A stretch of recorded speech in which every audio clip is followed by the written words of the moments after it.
আসসালামু আলাইকুম প্রিয় বন্ধুরা, সবাই কেমন আছেন? আশা করছি ভালো আছেন, আমিও ভালো আছি। এই যে যাদের দেখতে পাচ্ছেন শুয়ে আছে, এরা আছে তাবলিগের লোক। আমাদের মসজিদে, কপালিয়া জামে মসজিদে আছে। ইনারা অনেক দূর থেকে, সিলেট থেকে আছে ইসলামের খেদমত করতে। সারা রাত ইবাদত বন্দেগী করে এখন একটু শুয়ে আছে। ওনারা নিজেরা রান্না বান্না করে খায়। আমি আপনাদেরকে দেখাবো। এবং পাশেই আমাদের হাবিবুর ভাই, আমাদের মসজিদের ইমাম, ছোট ছোট বাচ্চাদের কোরআন শিক্ষা দিচ্ছে। আমার ছেলে ওইটা মিনাস শিবির। অনেক ছাত্রছাত্রী এইখানে আছে, অনেকেই আছে, সবাই 10 থেকে 12 বছর বয়স। এবং আমাদের ইমাম সাহেব দেখেন কত সুন্দর আরবি লিখতেছে, অসাধারণ। আলহামদুলিল্লাহ। তাবলিগের ভাইয়েরা রান্না বান্নার কাজ করছে। এই পাশে এক ভাই গ্যাসের চুলা দিয়ে রান্না করছে, রান্নার প্রসেসটা তৈরি করছে, কিভাবে রান্না বান্না করবে। এবং পাশেই আমি দোতলায় আছি মসজিদের, আশেপাশের লোকটা আপনাদের দেখাচ্ছি। খুবই সুন্দর।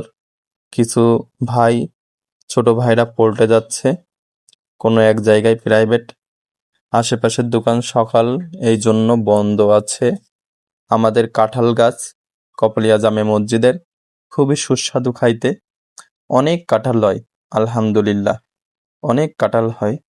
এই যে দেখছেন অনেক মুরব্বী লোক, তারপরেও ইসলামের খেদমত করতে এসে কত পরিশ্রম করছে, আলহামদুলিল্লাহ, যেটা অভাবনীয়।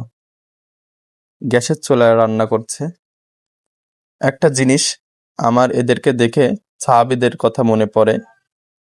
আসলে সাহাবীরা জীবনকে বাজি রেখে ইসলামকে সামনে আগানোর জন্য দূর দূরান্তে পাড়ি দিত, ইসলামকে পৌঁছানোর জন্য।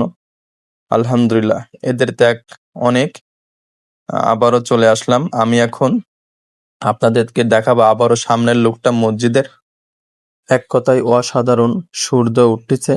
আপনারা এখন যাকে দেখতে পাচ্ছেন আমাদের বাজারে একটি চায়ের দোকানের দোকানদার, লুৎফার মামু, যাকে সবাই লুৎফার মোল্লা নাম, কিন্তু মামু ডাকে, সবাই মামু নামে তাকে চিনে।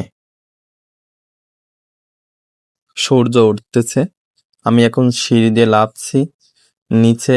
নিচে আমাদের মসজিদের কাজ চলছে, এটা আপনাদেরকে দেখাবো। আমাদের নিচে তলায় এসি লাগানোর জন্য কিছু কাজের প্রয়োজন আছে, সেই কাজটা করছে আর কি। আপনারা যারা আমাদের মসজিদের জন্য অনুদান পাঠাতে চান, তারা অবশ্যই মসজিদ কমিটির সঙ্গে যোগাযোগ করবেন। এসি লাগাবে, অনেক গরম থাকে মসজিদের ভিতরে, এই জন্য মসজিদ কমিটি চিন্তা করেছে। আলহামদুলিল্লাহ, এসি লাগানোর জন্য অনেকেই সাড়া দিয়েছেন, এসির টাকা দিয়েছে।